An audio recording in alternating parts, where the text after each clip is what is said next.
Okay, so what I've done is I've added a little bit more light here. You can see with my white, I've added a little bit more of this light source that I'm making up. And the other thing is, you want to remember something, that if you have a canvas and in your sky, let's say, is yellow and pink, you want to start with the lightest color first. So you'd start with the pink, and then you could do a wash on top of that with the pink. I'm sorry, you start with the yellow first, and then you would do the pink.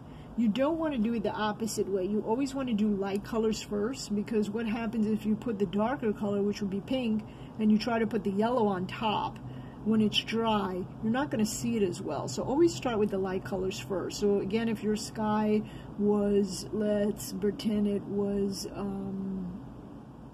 yellow and purple, you would start with the yellow first, okay? So I'm just added some more clouds here and a light source here. Okay, so this is one way that, and then you would keep building up the canvas. And again, you're just using the side. You see the side of your brush. You can, again, use a very, very small brush for this. It's going to have the same kind of effect with that, and you kind of want to build that up.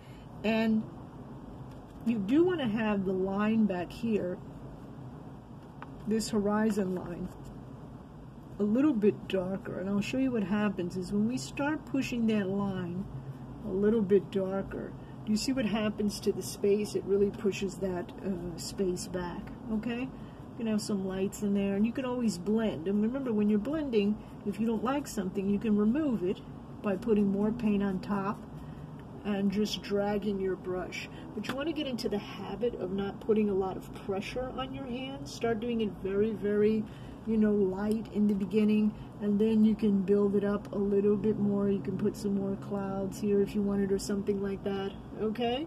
And this would be the practice, the first idea of doing a wash.